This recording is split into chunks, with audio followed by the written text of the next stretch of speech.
यानी उसके जीवन में माता पिता भाई बहन बड़े बुजुर्गों के साथ ही शिक्षा गुरु का भी और दीक्षा गुरु का भी उसके जीवन को बनाने में, उसको सजाने संवारने में अपना योगदान होता है। वो एक राह दिखा सकता है और वह राह उस व्यक्ति को तय करना होता है कि उस राह पर कैसे और कितनी दूरी की यात्रा वह आगे बढ़ा सकता है। ऐसे ही व्यास पूर्णिमा की तिथि ही हमारी गुरु पूर्णिमा है। हम सब जानते हैं भारत का जो भी वैदिक ज्ञान है उसको लिपिबद्ध करने, हम सबके लिए सर्वसुलभ बनाने के लिए जिस एक युगांतरकारी ऋषि की सर्वाधिक भूमिका रही है वह है महर्षि वेदव्यास। कृष्ण द्वैपायन व्यास के रूप में जो जाने जाते हैं। महाभारत जैसा ग्रंथ उन्होंने लिखा, वेदों की परंपरा को निविगत करके प्रत्येक व्यक्ति के लिए सर्वसुलभ बना दिया। श्रवण की परंपरा से उसे हम सब के लिए भी सर्वसुलभ बना दिया। ये जो उपकार मानव सृष्टि पर और खासतौर पर सनातन हिंदू धर्मावलंबियों पर भगवान वेदव्यास का है, इसलिए आप देखते होंगे व्यास की गद्दी भारत की परंपरा में सर्वोच्च गद्दी मानी गई है।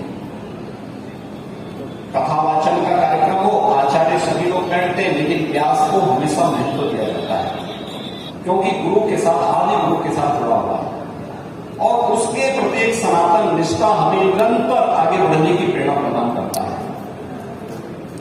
श्रीमद् भगवद गीता भी यही हमें प्रेरणा देती है कि श्रद्धावान लभते ज्ञान। यानी अगर हमारे अंदर में श्रद्धा नहीं है तो स्वाभाविक रूप से हम स्वतः स्फूर्त भाव के साथ उस कार्यक्रम के साथ नहीं जुड़ पाएंगे। ये श्रद्धा का भाव कहां से आता है? ये हमारी सोच से पैदा होता है। जैसी दृष्टि वैसी सृष्टि। अगर हमारी दृष्टि अच्छी नहीं होगी तो हमें सृष्टि भी अच्छी नहीं दिखाई देगी। इसलिए हमें सोच को ठीक करना होगा। सोच को ठीक करने का मतलब एक सकारात्मक सोच को आगे बढ़ाना होगा। हमारी सकारात्मक सोच होगी तो हमें सब जगह सकारात्मकता ही दिखाई देगी।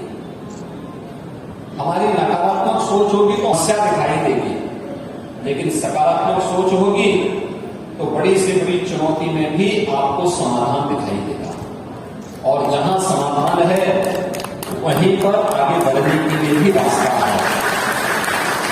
जहां हमें हर कार्य में समस्या दिखाई देती है, कुछ लोगों की प्रवृत्ति होती है, आप देखते होंगे, जो कभी अच्छा सोच नहीं सकते। जब अच्छा सोच नहीं सकते तो अच्छा कर भी नहीं सकते। वे हर एक कार्य में कुछ न कुछ समस्या गिना देंगे और उसके लिए उन्हें 10 बहाने मिल जाते हैं। यानी अगर समाधान की तरफ आपको बढ़ना है तो उसके लिए बहाना कोई मायने नहीं रख सकता। उस समय बहाना नहीं बन सकता है। अगर हमें समाधान की तरफ बढ़ना है तो हमें समाधान को ही आगे लेकर के चलना होगा, समस्या को नहीं। जब हम किसी कार्य को करने के पहले समस्या गिनने लग जाएंगे तो आप समाधान तक कभी नहीं पहुंच पाएंगे। होता है वे बहाना नहीं ढूंढेंगे, वे समस्या नहीं गिनाएंगे, वे समाधान दे देंगे। इस कार्य को ऐसे इस लक्ष्य तक पहुंचने का रास्ता, और जो मैंने 5 श्रेणी आपके सामने गिनी है, यही 5 श्रेणियां ऐसी होती हैं जो व्यक्ति को सही रास्ता दिखा सकती है। उसके स्वयं के माँ बाप, माता पिता, वे सबसे पहले गुरु हो गए। उनके स्वयं के भाई, बड़े भाई, बड़ी बहन, ये उनके दूसरे गुरु हो गए परिवार के अंदर ही। उनके स्वयं के समाज के प्रबुद्ध जन, बड़े बुजुर्ग, कोई भी हो, बड़ा बुजुर्ग कोई भी हो, महाजन एन गतः सपंथा की बात जब हम करते हैं तो महापुरुष समाज का कोई भी किसी भी जाति, किसी भी मत, किसी भी मजहब, किसी भी क्षेत्र, किसी भी भाषा का हो सकता है, वो हमारा मार्गदर्शक हो सकता है। वो जो राह दिखाए वह भी हमारे लिए अनुकूल हो सकता है, जो समाज के अनुकूल है वह हमारे अनुकूल है। पांचवा, शिक्षा का गुरु, जो आपको विद्यालय में अक्सर ज्ञान से लेकर के आगे बढ़ने की प्रेरणा दे रहा है। और पांचवें प्रकार के जो आपके दीक्षा के गुरु है, जो आपके जीवन को और भी उन्नत बनाने के लिए जो सनातन हिंदू धर्म की परंपरा है, उस परंपरा के अनुरूप आगे बढ़ने में आपका योगदान दे सकता है। 5 श्रेणी के इन महापुरुषों का मार्गदर्शन किसी न किसी रूप में हम सबको प्राप्त होता है। और याद रखना, अवसर सबको प्राप्त होता है। उस अवसर को अपने अनुरूप और समाज के अनुकूल बना करके आगे बढ़ने वाला व्यक्ति ही जीवन में हमेशा सफल होता है। और उस हर चुनौती को अपने अनुकूल और समाज के अनुकूल बनाने के लिए ही हम सबको सदैव समाधान की तरफ बढ़ने के समय प्रयास करेंगे तो जीवन में हमें सदैव सफलता प्राप्त होगी। हम सबका सौभाग्य है कि हम लोग आजादी के अमृत महोत्सव वर्ष में गुरु पूर्णिमा के इस आयोजन के साथ जुड़ गए। अभी 15 अगस्त आएगी, यानी आज से कुल 1 महीना 3 दिन का समय। 15 अगस्त 2022 यह देश आजादी के 75 वर्ष पूरा कर रहा होता है। आजादी का ही यह अवसर है जो हमें इतने बड़े आयोजन के साथ बिना किसी औपचारिकता के शामिल होने का अवसर दे दे रहा है। हमें बोलने की स्वतंत्रता है, अपने अनुसार अपनी चर्या को आगे बढ़ाने की स्वतंत्रता भी है, धार्मिक स्वतंत्रता भी है, हमें अपने अनुरूप जीने की, आगे बढ़ने की पूरी स्वतंत्रता भी है। सभी प्रकार के अवसर हमें प्राप्त हो रहे हैं। ये भारत की आजादी के कारण ही हो पा रहा है। याद करिए, क्या 1947 के पहले ऐसा कुछ था क्या? आजादी के पहले इतना बड़ा जमावड़ा अगर एक जगह कहीं कोई करता, क्या उस समय की हुकूमत इस प्रकार की अनुमति दे पाती और देती? क्या उसके लिए इस प्रकार का अवसर देता? नहीं। आज क्या होता है, वे बहाना नहीं ढूंढेंगे, वे समस्या नहीं मिलाएंगे, वे समाधान दे देंगे। इस कार्य को ऐसे इस लक्ष्य तक पहुंचने का रास्ता, और जो मैंने 5 श्रेणी आपके सामने गिनी है, यही 5 श्रेणियां ऐसी होती हैं जो व्यक्ति को सही रास्ता दिखा सकती हैं। उसके स्वयं के माँ बाप, माता पिता, वे सबसे पहले गुरु हो गए। उनके स्वयं के भाई, बड़े भाई, बड़ी बहन, ये उनके दूसरे गुरु हो गए परिवार के अंदर ही।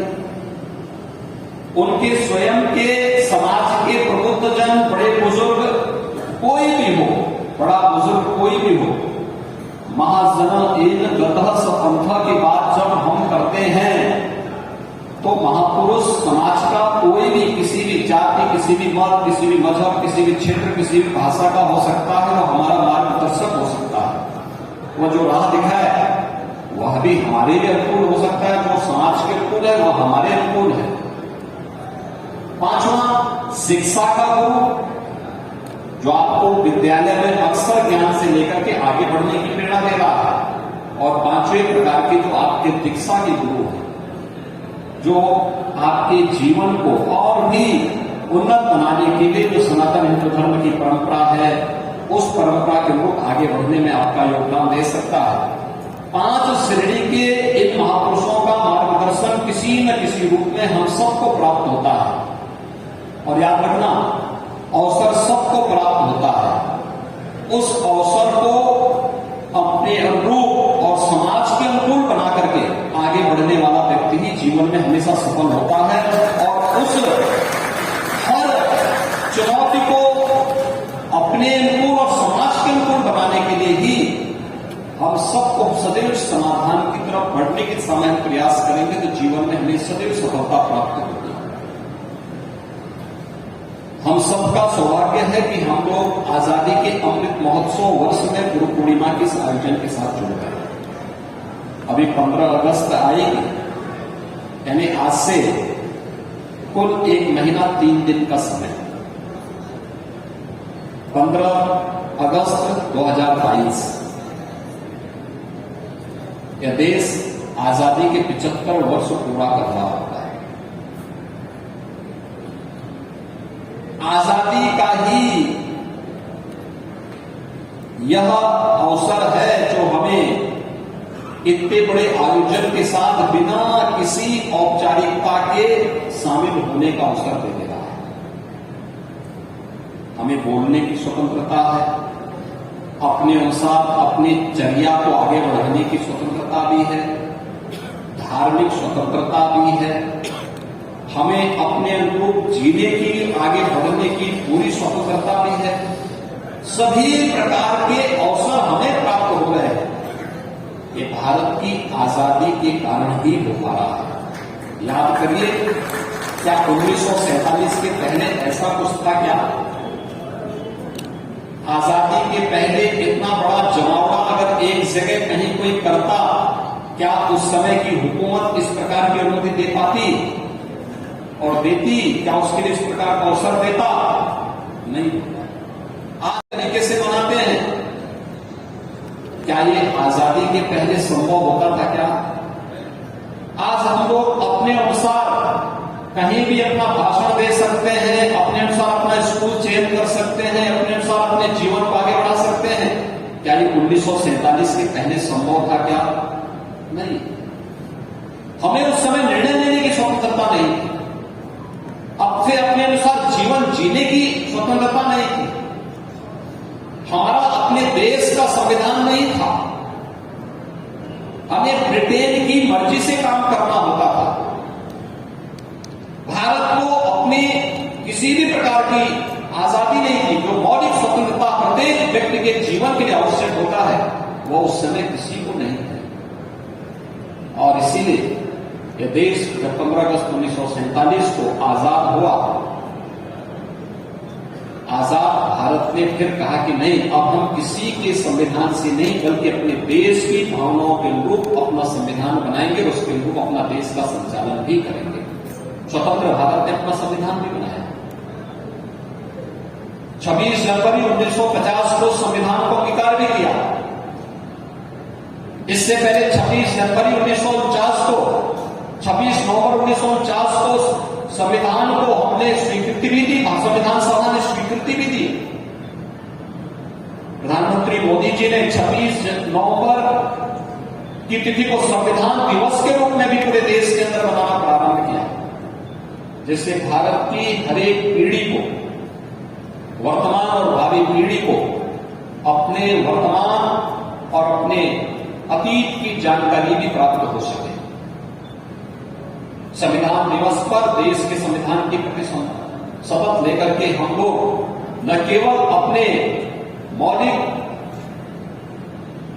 कर्तव्यों के बारे में, बल्कि मौलिक अधिकार के साथ साथ उन कर्तव्यों के बारे में जो एक नागरिक के रूप में, भारत के एक नागरिक के रूप में हमारे होने चाहिए, उन सब की शपथ भी हर भारतवासी लेता है।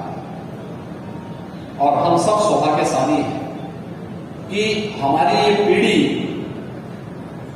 आजादी के 75 वर्ष की इस आयोजन की साक्षी बन रही है। जिन लोगों की उम्र 80 साल, 85 साल, 90 साल होगी, उन्हें 1947 के पहले की स्मृतियां याद होंगी। उस समय किस प्रकार की परिस्थितियां हुआ करती थी। कहीं पर भारत के नागरिकों का कोई बड़ा जमावड़ा हुआ, पता लगा ब्रिटिशर के द्वारा वहां पर गोलियां चला दी जाती थी। चोरी चोरा की घटना ऐसे ही। अवैध वसूली के खिलाफ जब गोरखपुर के चोरी चोरा क्षेत्र के किसानों ने, मजदूरों ने आवाज बुलंद की तो उन पे गोलियां चला दी गई। जब उन लोगों ने अपनी बात को लेकर के थाने का घेराव किया, वहां उन्हें खून दिया गया। और यहां के श्रमिकों का आक्रोश जब सामने आया तो चोरी चोरा की घटना के रूप में देश के अंदर भारत के इतिहास में अत्यधिक विख्यात है। यही गोरखपुर में हुआ 4 फरवरी 1922 को। यही गोरखपुर था जहां पर शहीद बंधु सिंह को फांसी दी गई। शहीद बंधु सिंह ने 1857 में भारत की स्वाधीनता के लिए, उस समय पूरे देश के अंदर आजादी के लिए जो आवाजें उठ रही थी, उसका नेतृत्व शहीद बंधु सिंह समेत तमाम अन्य ऐसे महापुरुषों ने 1857 में भी गोरखपुर और आसपास के क्षेत्र में उसकी क्रांति की लौ को जलाया था। कहीं शहीद मंगल पांडे के नेतृत्व में ये लड़ाई आगे बढ़ी थी। पश्चिम में अगर आप जाएंगे, मेरठ में धन सिंह गुर्जर के नेतृत्व में यह क्रांति की लौ आगे बढ़ी थी। कहीं झांसी की रानी लक्ष्मीबाई झांसी के अंदर इस लड़ाई को लेकर के देश की स्वाधीनता के लिए लड़ रही थी। अलग अलग क्षेत्र में कोई देश का कोना ऐसा नहीं बचा था जहां पर देश की आजादी के लिए लोगों ने अपने आप को बलिदान में किया हो, आगे बढ़कर के कार्य में किया हो। गोरखपुर में ही 1942 में डोहरिया में भी घटना घटित हुई थी। यानी हम लोग भारत छोड़ो आंदोलन में, गांधी जी के आंदोलन में भारत शामिल हो रहा है, और अगर गोरखपुर के एक छोटे से गांव के लोगों ने इस आंदोलन में सहभागी होने का अपने को जोड़ा और एक जुलूस निकल रहा है, तो उसी में पूरा डोहरिया गांव समाप्त कर दिया गया, जला दिया गया। दर्जनों लोग मार दिए गए, झूठे बगल में फंसा दिए गए। यही विदेशी हुकूमत का शासन होता है। जुलाई का महीना होता था जब हर माँ बाप सशंकित रहता था, आज से 4 साल पहले, कब दिमागी बुखार आ जाए, कब ये नौ की बीमारी आ जाए और कब बच्चे को निगल दे, कोई भरोसा नहीं होता। आज दिमागी बुखार को स्वच्छ भारत अभियान ने और स्वच्छ पेयजल की उपलब्धता के जिस लक्ष्य को प्राप्त करने के दिशा में कार्यक्रम बढ़ाए हैं, 95% मौतों को नियंत्रित किया जा चुका है। जनता का शासन प्रशासन के सहयोग बना, बीमारी नियंत्रित हो गई। लेकिन जब लोग गंदगी में रहते थे, लोग स्वास्थ्य के बारे में बहुत जागरूक नहीं थे, स्वच्छता के प्रति जागरूक नहीं थे, तो इसी गोरखपुर के बीआरडी मेडिकल कॉलेज में 1200 से 1500 बच्चों की मौत होती थी। गांव में जो व्यक्ति बीमार है, जो बच्चा बीमार है, वहां मौत हो रही, वो अलग सी है। एक लंबी श्रृंखला खड़ी होती थी, बदनामी अलग से होती थी। हम केवल दोषारोपण करते थे, सरकार ने दोषारोपण नहीं किया। सरकार ने अपने स्तर पर व्यवस्था की और परिणाम क्या रहा? 95% मौत को नियंत्रित करने में सफलता प्राप्त हुई है। इसमें केवल सरकार ने ही नुकसान नहीं किया, जनता का भी सहयोग लिया गया। तमाम अन्य संगठनों ने भी सहयोग किया, सामाजिक संगठन भी आए, व्यापारिक संगठन भी आए, अलग अलग स्तर के लोगों ने सहभागिता सुनिश्चित की। आंगनबाड़ी, आशा वर्कर, ये सभी लोग जुटे, स्वास्थ्य विभाग में जुड़ा, ग्राम्य विकास, पंचायती राज, नगर विकास, महिला और बाल विकास विभाग के सभी लोग जुड़े। परिणाम सबके सामने आ गया। जब भी टीम वर्क होगी, सबकी भावनाएं एक जैसी कार्य करती हुई दिखाई देगी, परिणाम हमारे अनुकूल आएगा। जब भी अलग अलग हमारी सोच होगी, अलग अलग दिशा में हर व्यक्ति जाएगा, परिणाम हमेशा प्रतिकूल हो जाएगा। और इसलिए एक दिशा में सोचना, एक साथ चलना, एक साथ मिलकर के कार्य करना और लक्ष्य की प्राप्ति करने के लिए अहर्निश प्रयास करना, ये जीवन का लक्ष्य होना चाहिए। और हम लोगों ने इसको किया।